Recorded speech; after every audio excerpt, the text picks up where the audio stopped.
लगातार जम्मू कश्मीर में जो हालात हैं उनमें सख्ती भी बढ़ती जा रही है। सुरक्षा बलों के सर्च ऑपरेशन भी चल रहे हैं, आतंकियों का जड़ से खात्मा करने की कोशिश भी चल रही है और इन सब के साथ ही तैयारी चल रही है इलेक्शन को लेकर भी। अभी का जो ताजा अपडेट है वो जान लीजिए। जम्मू कश्मीर के बारामूला में पुलिस पर हमला किया गया है। पुलिस नाका पार्टी पर आतंकियों ने फायरिंग कर दी। पुलिस ने जवाबी फायरिंग में एक आतंकी को मार भी गिराया है। मुठभेड़ के दौरान सेना का एक जवान जख्मी हो गया। सुरक्षा बलों का इलाके में सर्च ऑपरेशन जारी है। मारे गए आतंकी के पास से कई गुप्त दस्तावेज भी बरामद हुए हैं। आतंकी के पास से पिस्टल मिली है, 2 लोडेड मैगजीन मिली हैं। यहां मारे गए आतंकी के पास 2 हैंड ग्रेनेड भी हैं। जिस तरीके से हथियार और गोला बारूद मिले हैं, अंदाजा आप लगा सकते हैं दहशत पैदा करने के इरादे से यह आतंकी यहां पर पहुंचा था। पुलिस की टीम पर हमला किया गया। जवाबी फायरिंग में आतंकी को ढेर कर दिया गया, जबकि पुलिस का एक जवान भी जख्मी हुआ है। कभी सेना पर निशाना, कभी पुलिस पर निशाना, लगातार रह रहकर आतंकियों के जरिए दहशत पैदा करने की कोशिश हो रही है। और जम्मू में जब ये घटनाएं होती हैं तो फिर जो फिक्र है वो कश्मीर के लोगों की भी बढ़ जाती है। ऐसे में कश्मीर में भी अलग अलग जगह सर्च ऑपरेशंस चल रहे हैं, जम्मू में अलग अलग जगह ऑपरेशंस चल रहे हैं। जम्मू कश्मीर के बारामूला में पुलिस पर हुआ है ये हमला। कर्नल रिटायर्ड टीपी त्यागी सर मेरे साथ में जुड़ गए हैं डिफेंस एक्सपर्ट के तौर पर। डॉक्टर सुशील शर्मा हैं राजनीतिक विश्लेषक के तौर पर। आप दोनों का ही स्वागत इंडिया न्यूज पर। लेकिन सबसे पहले आशिक मीर इंडिया न्यूज संवाददाता मेरे साथ में जुड़ गए हैं इस खबर को लेकर। आशिक मीर, सेना के काफिले पर, सेना की टुकड़ियों पर अब तक हमला हो रहा था, पुलिस की टीम पर भी हमला किया गया। हाँ बिल्कुल, अगर हम बात करें कल के इंसिडेंट की, जब 3 आतंकी जो कि बाइक पे सवार थे और रफियाबाद के वस्त्र गांव में इन्होंने पुलिस की एक चौकी पर जो है फायरिंग की, जिसके नतीजे में सेना का जो कैंप है 32 राष्ट्रीय राइफल्स का, वो इस पुलिस पोस्ट से लगभग 100 मीटर दूरी पर है। और जो ही सिक्योरिटी फोर्सेस ने ये फायरिंग की आवाज सुनी तो उन्होंने जवाबी कार्रवाई में यहाँ से फायरिंग की और इस नतीजे में एक आतंकी को जो है मौके पर ही ढेर कर दिया गया। और इस मुठभेड़ में है एक पुलिस एहलकार भी जख्मी हुआ, जिन्हें श्रीनगर हॉस्पिटल ले जाया गया, जहां पर उनका इलाज चल रहा है। लेकिन अभी भी जो है पूरे रफियाबाद के इलाके में सर्च ऑपरेशन चलाया जा रहा है, जहां पर Indian army, Jammu Kashmir police और सीआरपीएफ की मदद से इस पूरे एरिया को कॉर्डन ऑफ कर दिया गया है। लगातार इस तरह के टेरर इंसिडेंट्स हम देख रहे हैं, खासतौर पर जम्मू के इलाकों में। हमने देखा कि बीते कई महीनों से किस तरह से टेरर इंसिडेंट्स हो रहे हैं और बीते हफ्ते भी एक इसी तरह उधमपुर में सीआरपीएफ के एक इंस्पेक्टर कुलदीप कुमार पर फायरिंग की गई और उसकी जो है फिलहाल शहादत हुई उस अटैक में।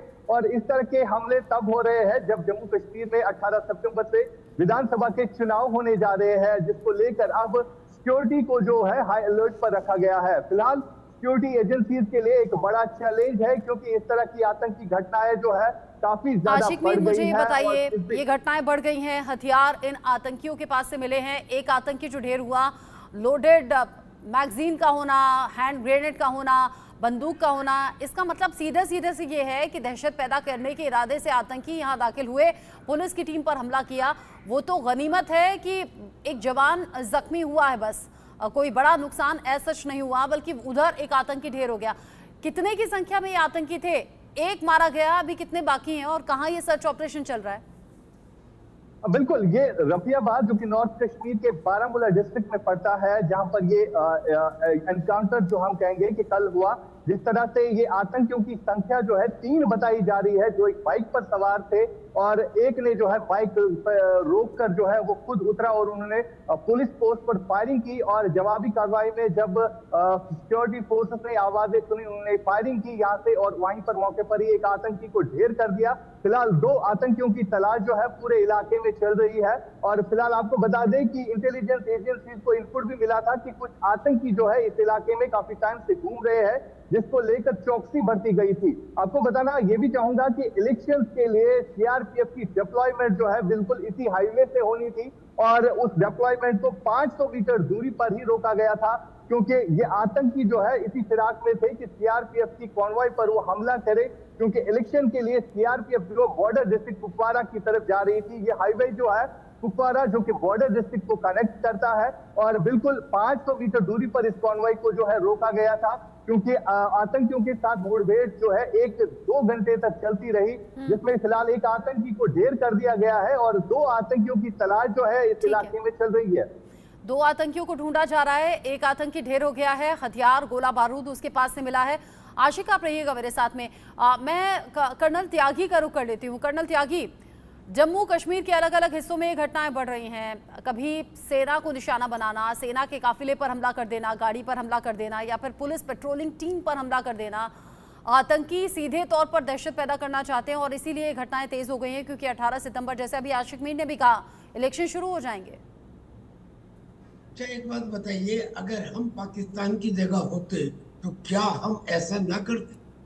सवाल ये है कि हम बार बार ये कहें कि ये पाकिस्तान की कायराना हरकत है या आतंकियों ने घात लगा के हमला किया। घात लगा के ना करते तो क्या सामने से आगे करते? तो अब हमें पहली बात तो यह है कि हमें दूसरे पे दोष देना बिल्कुल बंद कर देना चाहिए और हमें सोचना चाहिए हम क्या कर सकते हैं। कभी कभी जो नैरेटिव दिखाए जाते हैं वो होते नहीं हैं। फॉर एग्जाम्पल, अभी जो एक पुलिस के सिपाही को घायल हुआ है, एक आतंकी मारा गया, अब ये कई दफा ऐसी इंस्टांसेस आई हैं कि पुलिस मुखबरी का काम कर रहे थे, पुलिस आतंकियों के साथ थी। अब देखिए, जम्मू एंड कश्मीर में क्या विचित्र स्थिति है कि वहाँ जो सीआरपीएफ है, जो सीआईएसएफ है, जो पैरामिलिट्री फोर्सेज है, वो होम मिनिस्ट्री के अंतर्गत आते हैं। जो वहाँ की फौज है वो डिफेंस मिनिस्ट्री के अंतर्गत आती है। जो वहाँ की पुलिस है वो J&K एडमिनिस्ट्रेशन के अंतर्गत आती है। ये तीनों मिलकर ज्वाइंट ऑपरेशन करते हैं। आज तक पिछले 3 महीने में जो ज्वाइंट ऑपरेशन चल रही है, मुझे बता दीजिए अगर ज्वाइंट ऑपरेशन का कोई रिजल्ट निकला हो।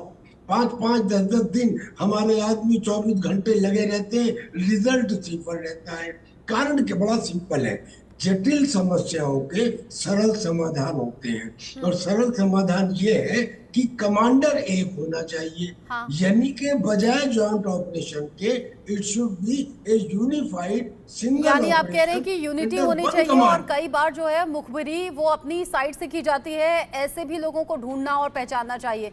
आप रहिए मेरे साथ में, क्योंकि हम लगातार बता रहे हैं जम्मू कश्मीर में जो आतंकी गतिविधियां हैं ये बढ़ी हैं। घाटी में आतंकी हमला कैसे और कब सामने आया ये आप जान लीजिए। बारामूला की ये घटना है, इसमें एक आतंकी अब तक ढेर हो गया है, जैसे अभी आशिक मीर ने भी बताया।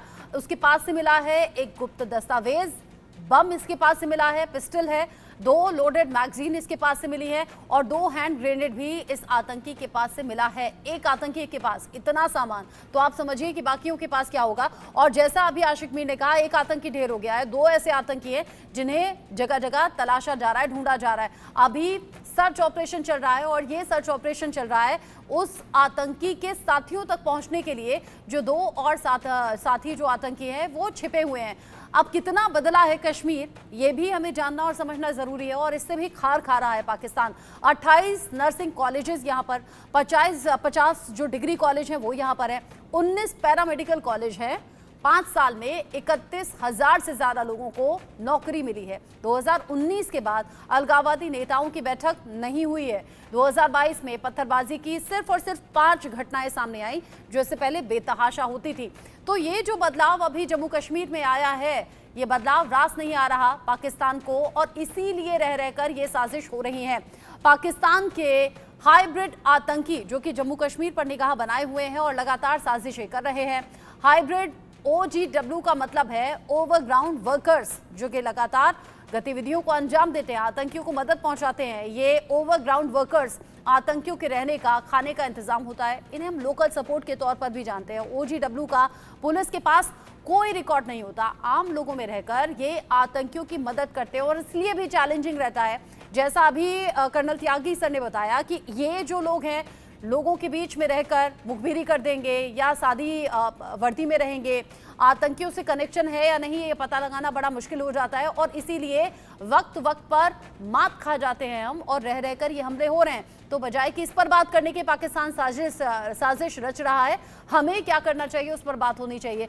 डॉक्टर शर्मा, जिस तरीके से अभी के हालात बने हुए हैं जम्मू कश्मीर में, हो सकता है कश्मीर में घटनाएं पहले के मुकाबले कम हो गई हो, जम्मू में घटनाएं बढ़ गई हो, लेकिन कुल मिलाकर तो जम्मू कश्मीर में दहशत पैदा करने के इरादे से ये जो कोशिशें हैं, ये जो साजिशें हैं, ये लगातार हो रही हैं। रुकेंगी कैसे? लोकल सपोर्ट भी यहाँ पर निकलकर सामने आता है, जिन्हें पहचानना बेहद मुश्किल होता है। जी, आपने बिल्कुल सही कहा कि लगातार इधर पिछले कुछ समय से ये घटनाएं बढ़ रही हैं। तो हमें किसी भी समस्या का हल करने के लिए पहले उसका एक कारण ढूंढना होता है। तो इस समय अपरेंट जो रीजन समझ में आ रहा है, जो जम्मू कश्मीर में होने वाले डेमोक्रेटिक इलेक्शंस को डिस्टेबलाइज करने की मंशा आतंकवादियों की है। और ये आतंकवादी जिनको लोकल सपोर्ट मिला हुआ है, उनको फंडिंग और आर्म्स कहाँ से आ रहा है, वो मेरा मानना है कि जो पुराना भारत का दुश्मन है पाकिस्तान, और पीछे से चाइना भी उसको सपोर्ट कर रहा है। तो और ये चुनाव हमारे लिए बहुत महत्वपूर्ण है, क्योंकि आर्टिकल 370 के एब्रोगेशन के बाद अगर हमें यहाँ सरकार, स्टेट मशीनरी, स्टेट गवर्नमेंट हमें स्थापित करनी है, तो उसके लिए चुनाव एक बहुत बड़ा प्लेटफॉर्म होता है। तो पूरी दुनिया को ये आतंकवादी ये जताना चाहते हैं कि भारत में एस्टैब्लिश गवर्नमेंट नहीं हो सकती थ्रू इलेक्शंस। तो इस इलेक्शंस को कंडक्ट होने से रोकने के लिए और मतदाताओं में डर डालने के लिए इस तरह की घटनाएं हो रही हैं। लेकिन एक बहुत बड़ी अच्छी बात यह है कि हमारा देश इस समय बड़े सुरक्षित हाथों में है। NSA डोभाल, जिनका की ट्रैक रिकॉर्ड ऐसा रहा है कि वो कहीं भी किसी भी तरह की बहुत बड़ी समस्या को हल कर देते हैं। दूसरी बात, भारत के जो प्रधानमंत्री हैं और भारत के रक्षा मंत्री हैं, उन लोगों ने सेना को और पैरामिलिट्री फोर्सेस को और होम मिनिस्ट्री को, जो तीनों नाम होम मिनिस्टर हमारे माननीय अमित शाह जी हैं, ये तीनों नाम ऐसे हैं जो आतंकवादियों में डर की सिहरन पैदा करने के लिए काफी हैं।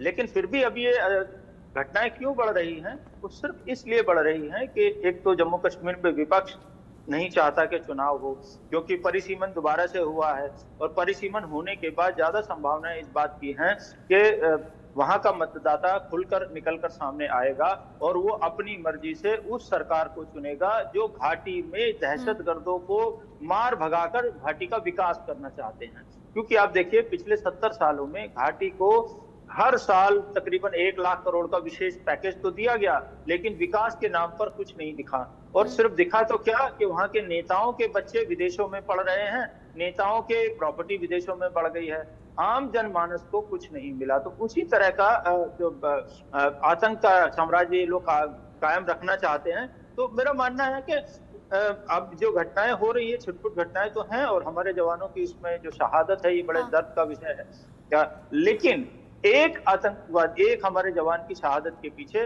भारत सरकार का जो निर्णय है कि 100 आतंकवादियों को ढूंढ कर मारेंगे, उनके बिलों में लेकिन ऐसे असल में होगा कब, ये भी बड़ा सवाल है। यहाँ माना कि आतंकी ढेर हो जाते हैं, लेकिन यहाँ नुकसान हमारी सेना का भी होता है, हमारे जवानों का भी होता है, और लोगों में दहशत भी बहुत है। अच्छा, आप रहिए मेरे साथ में, मैं आपकी बात मान रहा हूँ। हाँ, मैं 1 मिनट में जवाब देना चाहता हूँ। जी बोलिए। ये हमारा नुकसान सिर्फ इसलिए हो रहा है क्योंकि हम ये चाहते हैं कि भले हमारा सैनिक शहीद हो जाए, अपनी शहादत दे दे देश के लिए, लेकिन सिविलियंस को एक खरोच भी नहीं आनी चाहिए। अगर हम और देशों की तरह ये मानकर चले कि हमें सैनिकों को नेस्तनाबूद करना है, जैसे रशिया में एक बार हुआ था, और सिविलियन की भले जान चली जाए लेकिन हम आतंकवादियों को नेस्तनाबूद कर देंगे, तो ये ऑपरेशन बहुत लंबे चलने वाले नहीं है। लेकिन भारत सरकार की प्रायोरिटी है कि किसी भी सिविलियन को खरोच ना आए, और इसके लिए ही हमारे जवान अपनी शहादत दे रहे हैं, ताकि सिविलियंस को हम बचा सकें। और ये भारतीय सेना का बहुत अच्छा ट्रैक रिकॉर्ड रहा है। अच्छा, कुछ डेटा भी मेरे, आपने जो कहा कि सिविलियंस को बचाना प्राथमिकता रहती है, बिल्कुल सेना का पूरा सम्मान है। हमारी जो फोर्स है वो 24 घंटे 7 दिन मुस्तैदी से अपनी ड्यूटी करती है, लेकिन रह रहकर ये घटनाएं फिर भी बढ़ती हैं। आतंकी घात लगाकर रहते हैं, उनका सफाया जरूरी है, लोकल सपोर्ट का सफाया जरूरी है। और जो डेटा मैं जिक्र कर रही हूँ, 4 महीने में जम्मू कश्मीर में हमारे जवानों की शहादत भी हुई है, और किस तरीके से 4 महीने के भीतर 20 जवान हमारे शहीद हो गए हैं, और 4 महीने के भीतर 83 आतंकी घटनाएं जम्मू कश्मीर में अलग अलग हिस्सों में सामने आई हैं। 14 सिविलियंस हमारे ऐसे हैं जिनकी मौत हुई है अलग अलग इन घटनाओं में, और 33 कुल आतंकी हैं जो अलग अलग घटनाओं में ढेर कर दिए गए हैं। सेना का बलिदान किसी भी तरीके से व्यर्थ ना जाए। अब जो बाकी साथी जवान हैं वो आतंकियों से बदला लेने के लिए और उनके खात्मे के लिए कदम आगे बढ़ा रहे हैं। आगे बढ़ते हुए आपको कुछ तस्वीरें दिखा देते हैं। पिछले कुछ दिन की ये तस्वीर है, कब कब आतंकियों और सुरक्षा बलों में मुठभेड़ हुई है। और ये जो मुठभेड़ होती है ये बड़ी चैलेंजिंग सिचुएशन में होती है। जम्मू कश्मीर में टेरर क्लीन के दौरान ये ऑपरेशंस चल रहे हैं।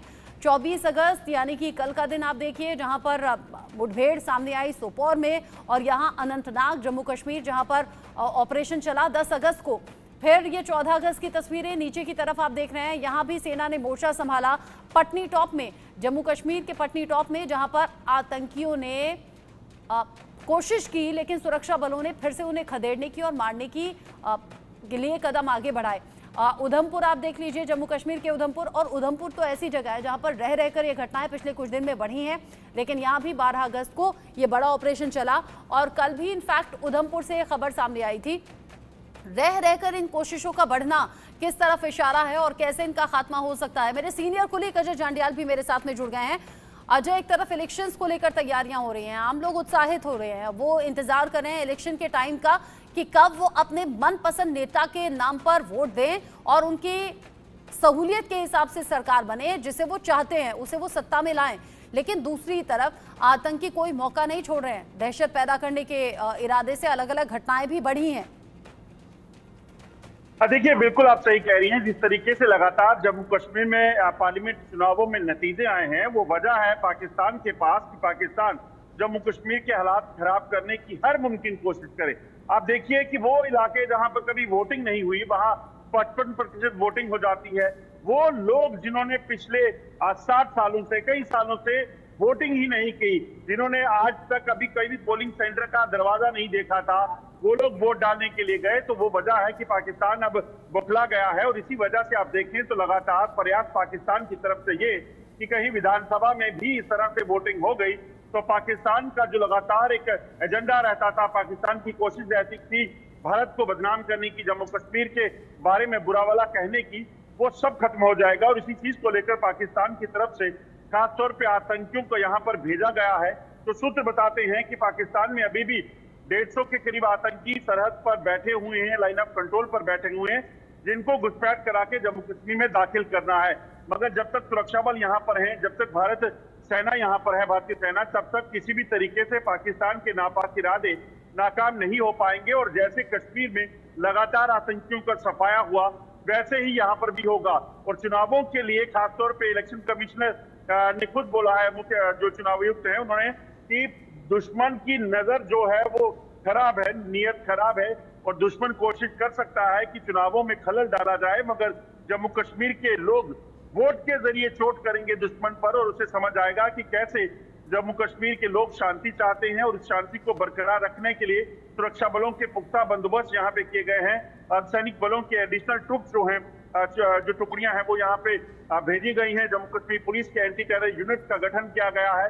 और तमाम वो इलाके जो दूर दराज के थे, चाहे वो कठुआ है, डोडा है, किश्तवाड़ है, उधमपुर है, या फिर राजौरी, पुंछ और रियासी रामबन का इलाका है, वहां पर जंगलों के इलाकों में इसी तरह से एंटी टेरर यूनिट को बिठा दिया गया है ताकि पाकिस्तान के नापाक इरादे जो हैं उसे नाकाम किया जा सके। अब जिस तरीके से आतंकी रह रहकर कोशिश कर रहे हैं, और थोड़ी देर पहले जो डेटा भी हमने शेयर किया, कर्नल टीपी त्यागी, हमने डेटा शेयर किया कि किस तरीके से वहां पर कॉलेजेस की संख्या, मेडिकल कॉलेज की